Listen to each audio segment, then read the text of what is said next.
Well, we're going to put the question to one member of Congress right now, Peter. It's Congressman Kevin Yoder. He is a Republican from Kansas. He was elected with the support of Tea Party activists in 2010 and sits on the House Appropriations Committee.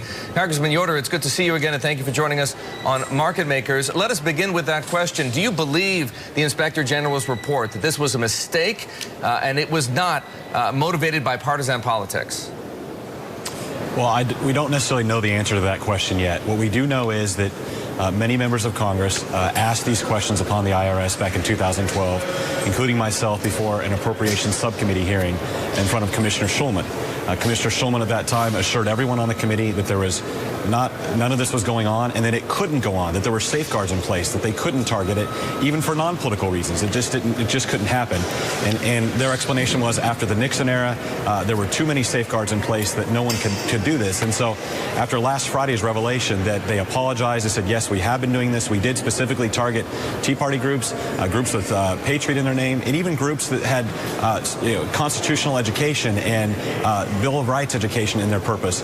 Those were targeted. And you know what? Today, some of those groups still have not received word back after 3 years whether their application is going to be accepted. And so this is an ongoing problem. We're not even sure if it's been fully cleaned up at this point. But, Congressman, as Peter Cook reported just a couple of moments ago, we now know that at least a small number, we don't have the total, but at least a small number of, call it, liberal groups received additional scrutiny from the IRS in a manner not dissimilar to what happened to the conservative groups that you just mentioned. Does that change anything? Well, I think it broadens the investigation because as we learn more facts every single day, we learn more about the approach and the purpose of those who are engaged in this activity. At first, guys, the first thing they said was it was just a few frontline people in Cincinnati and no one in Washington, D.C. knew about it. Then after a couple of days, they said, okay, Acting Commissioner Miller knew about it, Commissioner Schulman knew about it after the fact. And so it might change the conversation, but this is one of those rare controversies on Capitol Hill where both Democrats and Republicans are completely stunned to find out that the IRS is essentially being thought police and determining which groups get extra scrutiny or not, depending on their ideology. And so we've got to investigate this. We've got to hold folks accountable. And if there are criminal violations here, we've got to make sure people are prosecuted to the full extent of the law. Where do you think this is a big deal, and it destroys the trust that people have with the IRS. The IRS, certainly. But the White House has been distancing itself from the IRS, Congressman. Do you think that the administration needs to take blame for this? Do you think that it'll hurt the president, say, in his second-term agenda? Well, I think they need to take accountability for it. I think this is in their administration. The president conveniently continues to sidestep all these investigations and say, look, I learned about it like the rest of you on the news. To me, it's shocking that the president learns about this issue that's being apologized by the IRS after the fact. No one informed him. No one told him what was going on. And we now know that the IG's report had gone up to Capitol Hill. They were aware of it several weeks beforehand.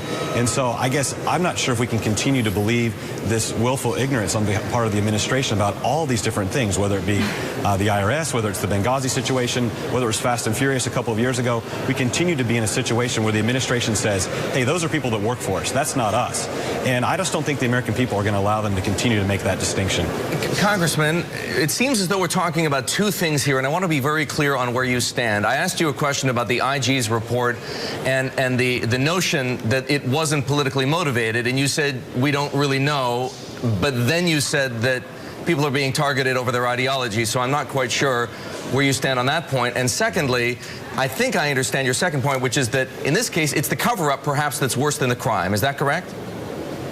Yeah, I think both those they're separate things we're looking at. First of all, we do believe it was politically motivated. I can't fully answer the IG's report because we're going to investigate it and we're going to learn facts ourselves from live testimony before a sworn oath before Congress. There's a lot of work to be done on this, so I can't directly answer some of the things in the IG's report.